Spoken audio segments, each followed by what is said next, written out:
उकीदर ने ईसाई सरदारों को बुला रखा था और उन्हें कह रहा था कि वो खालिद रजी अल्लाह अन्हु से टक्कर न लें और सुलह कर लें। ईसाई सरदार उसका मशवरा नहीं मान रहे थे। तकरीबन तमाम मौरिखों ने उसके ये अल्फाज लिखे हैं। मेरे दोस्तों, खालिद से जितना भी मैं वाकिफ हूँ उतना तुम नहीं। मैं नहीं बता सकता कि उसमें कैसी ताकत है। मैं इतना जानता हूँ कि किस्मत हर मैदान में उसके साथ होती है। मैदान जंग का और कलों की तस्खीर का जो कमाल उसमें है वो किसी और में नहीं। तुम सोच रहे होगे और वो तुम्हारे सर पर खड़ा होगा। खालिद के मुकाबले में जो कौम आती है, खा ताकतवर हो खा कमजोर, वो खालिद रजी अल्लाह अन्हु के हाथों पिट जाती है। मेरा मशवरा तस्लीम करो और खालिद रजी अल्लाह अन्हु से सुलह कर लो। ईसाइयों ने खालिद रजी अल्लाह अन्हु से शिकस्त खाई थी। वो इंतकाम लेना चाहते थे। तुम उससे लड़ोगे तो हार जाओगे, उकीदर ने कहा। फिर वो तुम पर रहम नहीं करेगा। अगर लड़े बगैर सुलह कर लोगे तो वो तुम्हारी जान, तुम्हारी औरतों और तुम्हारे अम्वाल की हिफाजत करेगा, मगर तुम उसका मुकाबला कर ही नहीं सकते क्योंकि तुम उसकी चालें नहीं समझते। ईसाई सरदारों ने मुत्तफिक का फैसला दे दिया कि हम लड़े बगैर शिकस्त तस्लीम नहीं करेंगे। उकीदर ने कहा, फिर तुम मेरे बगैर लड़ो, मैं इतना बड़ा शहर तबाह नहीं करवाऊंगा। ईसाई सरदार लड़ने के इरादे से चले गए। उन्हें उकीदर के इरादों का इसके सिवा कुछ इल्म नहीं था कि वो लड़ना नहीं चाहता। रात का पहला पहर था। खालिद रजी अल्लाह अन्हु का सालार आसिम बिन अमर कले के उस तरफ गश्त पर फिर रहा था जिधर इलाका खाली था। उसे 4-5 आदमी कले से निकलकर उस खुले इलाके में आते दिखाई दिए। वो साए से लगते थे। आसिम बिन अमर के साथ चंद एक मुहाफिज थे। उन्हें आसिम ने कहा कि इन आदमियों को घेरे में लेकर रोक लें। मुहाफिजों को मालूम था कि किस तरह बिखर कर घेरा डाला जाता है। वो आदमी खुद ही रुक गए। सालार आसिम उन तक पहुंचे। उनमें से एक ने कहा, मैं दौमतुल जंदल का हाकिम उकीदर बिन अब्दुल मलिक हूँ। अपने और अपने आदमियों के हथियार मेरे हवाले कर दो। आसिम ने कहा। उकीदर ने अपनी तलवार एक मुहाफिज के हवाले करते हुए कहा कि मुझे खालिद रजी अल्लाह अन्हु के पास ले चलो। मैं नहीं लड़ूंगा, खालिद रजी अल्लाह अन्हु के साथ सुलह की बात करूंगा। खालिद रजी अल्लाह अन्हु ने अपने खैमे में उसकी बात को सुनकर कहा, मैं तुम्हें माफ नहीं कर सकता इब्ने अब्दुल मलिक। तू मेरा मुजरिम नहीं, मेरे रसूल सल्लल्लाहु अलैहि वसल्लम का मुजरिम है। तूने अल्लाह के रसूल सल्लल्लाहु अलैहि वसल्लम से बदअहदी की थी। तूने इस्लाम कबूल किया, फिर इर्तिदाद के सरदारों से जा मिला। उकीदर ने अपनी सफाई में बहुत कुछ कहा, बहुत कुछ पेश किया। ईसाई कबीलों से लाताल्लुक हो जाने का अहद किया। ये दुश्मनी मेरी और तेरी होती तो तुझे बख्श देने से कोई न रोक सकता। खालिद रजी अल्लाह अन्हु ने कहा, खुदा की कसम मैं तुझे बख्श नहीं सकता। तुझे जिंदा रहने का कोई हक नहीं दे सकता। खालिद रजी अल्लाह अन्हु ने हुक्म दिया, ले जाओ इसे, कल का सूरज इससे जिंदा न देखे। रात को ही उकीदर बिन अब्दुल मलिक का सर कलम कर दिया गया। सुबह होते ही खालिद रजी अल्लाह अन्हु ने एयाज बिन गिनम रजी अल्लाह अन्हु को बुलाया और उन्हें बताया कि अब वो अपनी सिपाह का खुद मुख्तार सालार नहीं। इस हुक्म के साथ ही खालिद रजी अल्लाह अन्हु ने एयाज की सिपाह अपनी कमान में ले ली। अब लड़ाई कले के बाहर होगी। खालिद रजी अल्लाह अन्हु ने अपने सालारों से कहा, इतने मजबूत कले पर वक्त और ताकत खर्च करना महज बेकार होगा। पहले इस दुश्मन को खत्म करना जो कले के बाहर है। खालिद रजी अल्लाह अन्हु ने अपनी तमाम सिपाह को तरतीब में किया। याज की सिपाह में जो मुजाहिदीन नौजवान और जवान थे उन्हें अलग करके उस तरफ भेज दिया जिधर एक रास्ता अरब की समत जाता था। खालिद रजी अल्लाह अन्हु ने उन जवानों से कहा कि दुश्मन इधर से भागने की कोशिश करेगा, उसे जिंदा न निकलने दिया जाए। खालिद रजी अल्लाह अन्हु ने कुछ दस्ते अपनी जेर कमान लेकर एक ईसाई सरदार जोदी बिन रबिया के मुकाबले रखे और एयाद को कुछ दस्ते देकर दुश्मन के 2 सरदारों इब्ने हिदरजान और अल अहम के दस्तों के सामने खड़ा कर दिया। अपने दोनों सालार आसिम बिन अमर और अदी बिन हातिम को हस्बे मामूल पहलुओं पर रखा। ईसाई और बुत परस्त सालार कले के अंदर से भी फौज की खासी नफरी बाहर ले आए। इस तरह उनकी तादाद मुसलमानों की निस्बत कई गुना ज्यादा हो गई। खालिद रजी अल्लाह अन्हु ने एक ऐसी चाल चली जिससे दुश्मन परेशान हो गया। चाल ये चली कि जरा भी हरकत न की। दुश्मन इस इंतजार में था कि मुसलमान हमले में पहल करेंगे, लेकिन मुसलमान तो जैसे बुत बन गए थे। ईसाई सरदार लड़ाई के लिए बेताब हो रहे थे। जब बहुत सा वक्त गुजर गया और मुसलमानों ने दुश्मन की ललकार का भी कोई जवाब न दिया तो दुश्मन ने एयाज के दस्तों पर हल्ला बोल दिया। उसके साथ ही जोदी ने खालिद रजी अल्लाह अन्हु के दस्ते पर हमला कर दिया। खालिद रजी अल्लाह अन्हु ने अपने सालारों को जो हिदायत दे रखी थी उनके मुताबिक मुजाहिदीन के दस्तों में दुश्मन को अपनी तरफ आता देखकर भी कोई हरकत न हुई। दुश्मन और ज्यादा जोश में आ गया।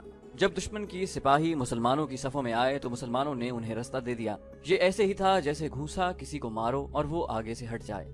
फौरन ही ईसाइयों और बुत परस्तों को एहसास हो गया कि वो तो मुसलमानों के फंदे में आ गए हैं। खालिद रजी अल्लाह अन्हु ने अपने मुहाफिजों के साथ ईसाइयों और बुत परस्तों के सबसे बड़े सालार जोदी बिन रबिया को घेरे में ले लिया। उसके खानदान के चंद एक जवान उसके साथ थे, वो तो कट गए और जोदी को जिंदा पकड़ लिया गया। खालिद रजी अल्लाह अन्हु ने अपने लश्कर को ऐसी तरतीब में रखा था जो दुश्मन के लिए फंदा था। दुश्मन के सिपाही जिधर को भागते थे उधर मुसलमानों की तलवारें और बर्छियां उनका रास्ता रोकती थीं। आखिर वो किले की तरफ भागे मगर दरवाजा बंद था। मुसलमान ऊपर आ गए और देखते ही देखते दरवाजे के सामने ईसाइयों और बुत परस्तों की लाशों का अंबार लग गया। एक दरवाजा और भी था। اپنے آدمیوں کو پناہ میں لینے کے لیے قلعے والوں نے دروازہ کھول دیا۔ عیسائی اور بت پرست بھاگ کر دروازے میں داخل ہونے لگے، لیکن مسلمان تو جیسے ان کے ساتھ چپکے ہوئے تھے۔ اس طرح صورت یہ پیدا ہو گئی تھی کہ دشمن کا ایک آدمی اندر جاتا تو 2 مسلمان اس کے اندر چلے جاتے۔ عیسائیوں اور بت پرستوں کا شیرازہ بکھر چکا تھا، مسلمان قلعے میں داخل ہو گئے تھے۔ اب جو کچھ ہو رہا تھا وہ لڑائی نہیں تھی، وہ عیسائیوں اور بت پرستوں کا قتل عام تھا۔ خالد رضی اللہ عنہ چاہتے تھے کہ قتل عام کا یہ سلسلہ جاری رہے۔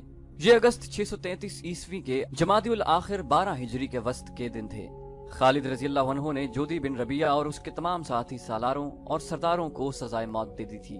دومت الجندل مسلمانوں کے زیر نگیں آ گیا۔ اسلام دشمن طاقتیں ختم ہونے میں نہیں آتی تھیں۔ ایران کے آتش پرستوں کو جس طرح اسلام کے علمبرداروں نے شکست پہ شکست دی اور جتنا جانی نقصان انہیں پہنچایا تھا، اتنا کوئی قوم برداشت نہیں کر سکتی تھی۔ لیکن وہاں صرف آتش پرست نہیں تھے، تمام غیر مسلم قبیلے جن میں اکثریت عربی عیسائیوں کی تھی ان کے ساتھ تھے۔ آتش پرستوں نے اب ان قبیلوں کو آگے کرنا شروع کر دیا تھا، جیسا مہران بن بہرام نے عین التمر میں کیا تھا۔ آتش پرستوں کے سالار میدان جنگ سے بھاگ بھاگ کر مدائن میں اکٹھے ہوتے جا رہے تھے۔ ان کے نامور سالار بہمن جازویہ نے جب مہران بن بہرام کو اپنی فوج کے ساتھ واپس آتے دیکھا تو اسے اتنا صدمہ ہوا تھا کہ اس پر خاموشی طاری ہو گئی تھی۔ مت گھبرا بہمن، مہران نے اسے کہا تھا، دل چھوٹا نہ کر، آخر فتح ہماری ہوگی۔ میں شکست کھا کر نہیں آیا، شکست بدوی قبیلوں کو ہوئی ہے۔ سالار بہمن جازویہ نے کہا تھا، اور تو لڑے بغیر واپس آ گیا ہے۔ تو اتنا بڑا شہر اپنے دشمن کی جھولی میں ڈال آیا ہے۔ تو خوش قسمت ہے کہ تجھے یہاں سزا دینے والا کوئی نہیں۔ سزا دینے والے آپس میں لڑ رہے ہیں، وہ جانشینی پر ایک دوسرے کا خون بہا رہے ہیں۔ مہران نے طنزیہ لہجے میں کہا، بہمن، کیا تو مجھے سرزنش کر رہا ہے؟ کیا تو مسلمانوں سے شکست کھانے والوں میں سے نہیں؟ اگر تو میدان میں جم جاتا تو آج مدینہ والے یوں ہمارے سر پر نہ آ بیٹھتے۔ شکستوں کی ابتدا تجھ سے ہوئی ہے۔ میری تعریف کر کے میں اپنے لشکر کو بچا کر لے آیا ہوں۔ میں اسی لشکر سے مسلمانوں کو شکست دوں گا۔ مدائن میں اس وقت جو لشکر جمع ہو چکا ہے، اسے ہم ایک فیصلہ کن جنگ کے لیے تیار کریں گے۔ اس وقت مدائن میں فارس کے جتنے بھی نامور سالار تھے وہ سب خالد رضی اللہ عنہ سے شکست کھا کر آئے تھے۔ انہوں نے اسے ذاتی مسئلہ بنا لیا تھا، ورنہ وہاں حکم دینے والا کوئی نہ تھا۔ حکم دینے والے شاہی خاندان کے افراد تھے جو تخت کی وراثت کے لیے جوڑ توڑ میں لگے ہوئے تھے۔ وہ سالاروں کو بھی اپنی سازشوں میں استعمال کرنا چاہتے تھے، لیکن سالار فارس کی شہنشاہی کے تحفظ کو اپنا فرض سمجھتے تھے۔ یہ چند ایک سالار ہی تھے جنہوں نے مدائن کا بھرم رکھا ہوا تھا، ورنہ کسرا کی بنیادیں ہل چکی تھیں اور یہ عمارت زمین بوس ہوا ہی چاہتی تھی۔ اس وقت خالد رضی اللہ عنہ مدائن سے کم و بیش 400 میل دور دومت الجندل میں تھے۔ آتش پرستوں اور عیسائیوں کو ابھی معلوم نہ تھا۔ وہ سمجھتے تھے کہ خالد رضی اللہ عنہ عین التمر میں ہیں۔ خالد رضی اللہ عنہ کو دراصل ہیرا واپس آنا تھا۔ ایک تو وہ مفتوحہ علاقوں کے انتظامات وغیرہ کو بہتر بنانا چاہتے تھے، دوسرے یہ کہ فوج کو کچھ آرام دینا چاہتے تھے، اور تیسرا کام یہ تھا کہ فوج کو از سر نو منظم کرنا تھا۔ ایک تو یہ مجاہدین تھے جو میدان جنگ میں دشمن کے آمنے سامنے آ کر لڑتے تھے، دوسرے مجاہدین وہ تھے جو دشمن کے مختلف شہروں میں بہروپ دھار کر خفیہ سرگرمیوں میں مصروف تھے۔ وہ جاسوس تھے، وہ ہر لمحہ جان کے خطرے میں رہتے تھے۔ وہ دشمن کی نقل و حرکت اور عزائم معلوم کرتے اور پیچھے اطلاع بھجواتے یا خود اطلاع لے کر آتے تھے۔ تاریخ میں ان میں سے کسی کا بھی نام نہیں آیا۔ ان میں بعض پکڑ لیے گئے اور دشمن کے جلادوں کے حوالے ہوئے۔ ان جاسوسوں کی بروقت اطلاعوں پر خالد رضی اللہ عنہ کئی بار دشمن کے اچانک حملے اور شکست سے بچے۔ خالد رضی اللہ عنہ جب دومت الجندل میں تھے تو مفتوحہ علاقوں کے لیے ایک خطرناک صورتحال پیدا ہو گئی۔ مدائن پر کسرا کی شکست اور زوال کی سیاہ کالی گھٹائیں چھائی ہوئی تھیں۔ لوگوں پر خوف و ہراس طاری تھا۔ کسرا کی اس تلوار پر زنگ لگ چکا تھا جس کا خوف بڑی دور تک پہنچا ہوا تھا، مگر 2-4 سالار تھے جو اس ڈوبتی کشتی کو طوفان سے نکال لے جانے کی کوششوں میں مصروف تھے۔ ان حالات میں ایک گھوڑا مدائن میں داخل ہوا اور بہمن جازویہ تک پہنچا۔ اب اور کیا بری خبر رہ گئی جو تو لایا ہے؟ بہمن نے پوچھا۔ کہاں سے آیا ہے تو؟ کیا مسلمانوں کا لشکر مدائن کی طرف آ رہا ہے؟ اس آدمی نے کہا، نہیں، مسلمانوں کا لشکر چلا گیا ہے۔ بہمن جازویہ نے طنزیہ لہجے میں پوچھا، چلا گیا ہے؟ تو ان لشکریوں میں سے معلوم ہوتا ہے جنہیں مسلمانوں کی دہشت نے پاگل پن تک پہنچا دیا ہے۔ کیا تو نہیں جانتا کہ تیرے جرم کی سزا موت ہے؟ یہ آدمی گھوڑے سے اتر چکا تھا۔ اس کی اطلاع پر بہمن جازویہ باہر آ گیا۔ اس نے اس آدمی کو اندر لے جا کر عزت سے بٹھانے کے قابل نہیں سمجھا تھا۔ سزائے موت کا نام سنتے ہی اس آدمی نے گھوڑے کی باگ چھوڑ دی اور تیزی سے آگے ہو کر سالار بہمن جازویہ کے قدموں میں بیٹھ گیا۔ میں عین التمر سے آیا ہوں، اس نے گھبرائی ہوئی ملتجی آواز میں کہا۔ بے شک میں شکست کھانے والوں میں سے ہوں، لیکن ان میں سے بھی ہوں جو شکست کو فتح میں بدلنا چاہتے ہیں۔ پہلے وہ بات سن لیں جو میں بتانے آیا ہوں، پھر میرا سر کاٹ دینا، لیکن میری بات کو ٹالو گے تو یہ نہ بھولنا کہ تم میں سے کسی کا بھی سر مسلمانوں کے ہاتھوں سلامت نہیں رہے گا۔ بہمن نے کہا، بول، جلدی بول، کیا بات ہے جو مجھے اتنی دور سے سنانے آیا ہے؟ बहमन जाजुया की एक बेटी जो जवान थी एक आदमी को अपने बाप के कदमों में बैठा देखकर करीब आ गई। वो देख रही थी कि जब उसका बाप शिकस्त खाकर आया है वो गुस्से से भरा रहता है और सजाए मौत के सिवा और कोई बात नहीं करता। लड़की तमाशा देखने आई थी कि उसका बाप आज एक और सिपाही को जल्लाद के हवाले करेगा। ऐनुल तिमर से आए हुए आदमी ने कहा, खालिद इराक से चला गया है, मैं खुद नहीं आया, मुझे शमशीर बिन कैस ने भेजा है, आप उसे जानते होंगे। मुसलमानों के सालार खालिद ने ऐनुल तिमर पर कब्जा करके वहीं के सरकर्दा अफराद को अम्माल मुकर्रर कर दिया है। उसका और बाकी सब हमला आवर मुसलमानों का सलूक मकामी लोगों के साथ इतना अच्छा है कि सब उनके वफादार हो गए हैं। लेकिन कुछ लोग ऐसे हैं जो इस मौके की तलाश में हैं कि मुसलमानों को नुकसान पहुंचाएं। मैं खुद देख रहा था कि मुसलमानों की फौज अचानक ऐनुल तिमर से निकल गई। बहमन जाजुया ने कहा, जरतुश्त की कसम, खालिद इन शिकारियों में से नहीं जो पंजों में आए हुए शिकार को छोड़कर भाग जाते हैं। क्या उसकी सारी फौज हमारे इलाके से निकल गई है? उस आदमी ने कहा, मैं पूरी खबर लाया हूँ सालार। ऐनुल तिमर, हैरा और दूसरे शहरों में जिन पर मुसलमानों का कब्जा है, मुसलमानों की बहुत थोड़ी फौज रह गई है और एक एक सालार है।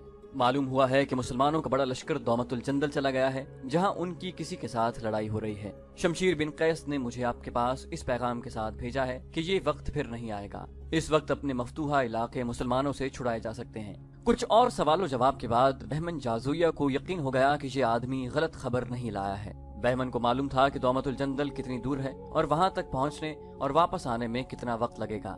तुम वापस चले जाओ, बहमन जाजुया ने उस आदमी से कहा, और शमशीर बिन कैस से कहना कि इतना बड़ा इनाम तुम्हारे नाम लिख दिया गया है जिसे तुम तसव्वुर में भी नहीं ला सकते। एक आदमी तुम्हारे पास ताजिर के रूप में आएगा, उसके साथ तुम्हारी बात होगी, वो तुम्हारा साइल होगा। हम बहुत जल्द हमले के लिए आ रहे हैं, अंदर से दरवाजे खोलना तुम्हारा काम होगा। बहमन की बेटी ने ऐनुल तिमर के सवार के जाने के बाद बहमन से पूछा, क्या हो गया है मोहतरम बाप, मुसलमान कहाँ चले गए हैं?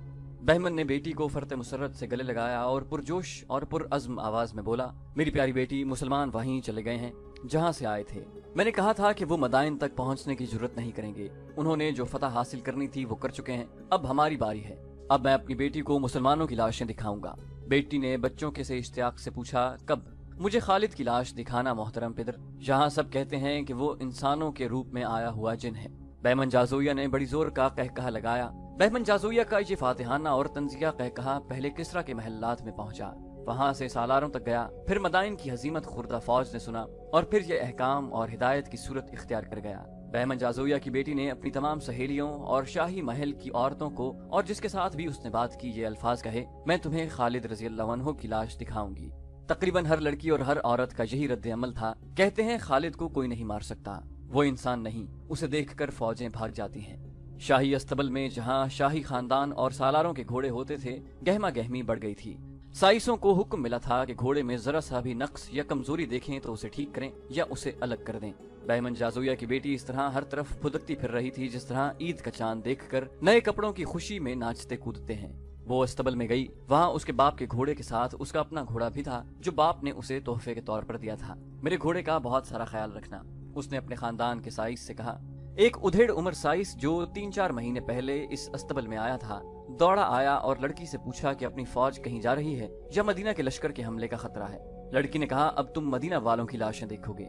बाकी घोड़ों के साइस भी उसके इर्द गिर्द इकट्ठे हो गए थे, वो भी ताज़ा खबर सुनना चाहते थे। लड़की ने उन्हें बताया कि खालिद रज़ी अल्लाह अन्हु थोड़ी सी फौज पीछे छोड़कर ज्यादातर फौज अपने साथ ले गया है और वो इराक से दूर निकल गया है। ये तमाम तर इलाका जो खालिद रज़ी अल्लाह अन्हु ने फारस वालों से छीना था, इराक था। लड़की ने साइसों को बताया कि अब अपनी फौज पहले ऐनुल तिमर पर फिर दूसरे शहरों पर हमला करके उन्हें दोबारा अपने कब्जे में ले लेगी। अगर खालिद रज़ी अल्लाह अन्हु वापस आए तो भी उन्हें अपनी शिकस्त और मौत के सिवा कुछ नहीं मिलेगा। उधेड़ उमर साइस ने मसरूर से लहजे में पूछा, क्या उसे जिंदा पकड़ा जाएगा? बहमन की बेटी ने कहा, जिंदा या मुर्दा, उसे मदाइन लाया जाएगा। अगर जिंदा हुआ तो तुम उसका सर कलम होता हुआ देखोगे। 3-4 रोज गुजरे तो ये उधेड़ उमर साइस लापता हो गया। उसे सब ईसाई अरब समझते थे, हंसमुख और मिलनसार आदमी था।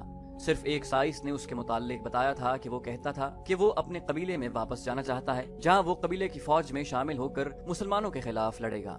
वो अपने खानदान के उन मकतूलीन का इंतकाम लेना चाहता था जो 2 जंगों में मुसलमानों के हाथों मारे गए थे। जिस वक्त शाही अस्तबल में इस साइस की गैर हाजिरी के मुताल्लिक बातें हो रही थीं, उस वक्त वो मदाइन से दूर निकल गया था। मदाइन से वो शाम को निकला था जब शहर के दरवाजे अभी खुले थे। उसके पास अपना घोड़ा था। किसी को भी नहीं मालूम था कि वो ईसाई नहीं मुसलमान था और वो इसी इलाके का रहने वाला था जिस पर ईरान के आतिश परस्तों का कब्जा रहा था।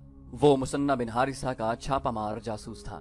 उसने मदाइन में जाकर शाही अस्तबल की नौकरी हासिल कर ली थी।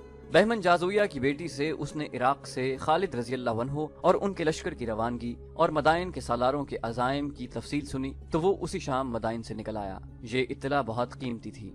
सूरज ने गुरूब होकर जब उसके और मदाइन के शहर पनाह के दरमियान स्याह पर्दा डाल दिया था तो उस मुसलमान जासूस ने घोड़े को एड़ लगा दी। उसकी मंजिल अंबार थी, जहाँ तक वो उड़कर पहुँचने की कोशिश में था। जहाँ घोड़ा थकता महसूस होता वो उसकी रफ्तार कम कर देता। सिर्फ एक जगह उसने घोड़े को पानी पिलाया।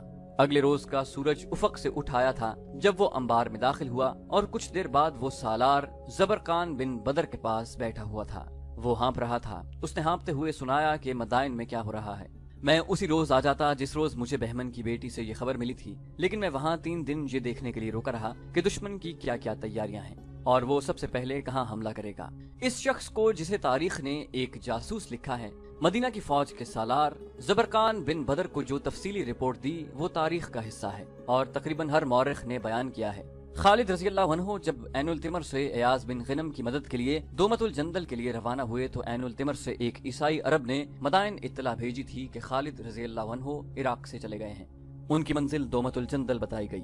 उससे मदाइन के तजुर्बेकार सालार बहमन जाज़ोया ने ये राय कायम की कि मुसलमान तख्त ताराज और लूट मार करने आए थे और अपने कुछ दस्ते बराए नाम कब्जा बरकरार रखने के लिए पीछे छोड़कर चले गए हैं और ये दस्ते जरा से दबाव से भाग उठेंगे। उस जमाने में अक्सर यूं होता था कि कोई बादशाह बड़ी फौज तैयार करके तूफान की मानिंद यक के बाद दीगरे कई मुल्कों पर चढ़ाई करता और कत्लेआम और लूट मार करता, अपने पीछे खंडर और लाशों के अंबार छोड़ जाता। वो किसी भी मुल्क पर मुस्तकिल तौर पर कब्जा नहीं करता था। मदाइन के महल में खालिद रज़ी अल्लाह अन्हु की कूच के मुतालिक यही राय कायम की गई थी, लेकिन खालिद रज़ी अल्लाह अन्हु ने इराक में फारस के जो मकबूजा शहर और बड़े किले फतह किए थे वहाँ वो एक सालार और कुछ दस्ते छोड़ गए थे। ये सूरत हाल किसरा के सालारों को कुछ परेशान कर रही थी। किसरा के दरबार से हुक्म जारी हुआ, फौज को मदाइन से निकालो और हमले पर हमला करो। शहरजाद ने कहा, हम तैयार हैं। जो हाकिम साबात था और अंबार से मुसलमानों से शिकस्त खाकर भागा था, हम बिल्कुल तैयार हैं। महरान बिन बहराम ने कहा, जो ऐनुल तिमर का भगोड़ा था मगर लश्कर तैयार नहीं। बहमन जाज़ोया ने कहा, जो तजर्बेकार सालार था, शिकस्त तो उसने भी खाई थी लेकिन उसने कुछ तजर्बा हासिल किया था। किसरा के उस वक्त के जानशीन ने कहा, क्या कह रहे हो बहमन? क्या हमने इस लश्कर को इसलिए पाला था कि शिकस्त खाकर हमारे पास भाग आए और हम इन सिपाहियों और कमांडारों को सांडों की तरह पालते रहें? अगर इन सिपाहियों और कमांडारों को सजा देनी है तो आज ही कूच का हुक्म दे दें। बहमन जाज़ोया ने कहा, अपने लश्कर की हालत मुझसे सुने।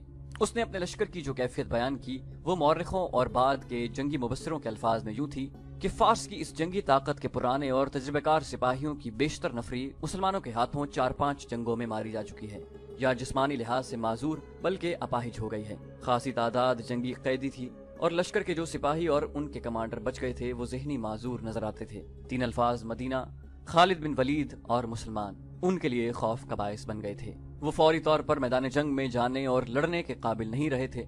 उनका जोश और जज्बा बुरी तरह मजरूह हुआ था। घोड़ों में भी कमी वाक़ हो गई थी।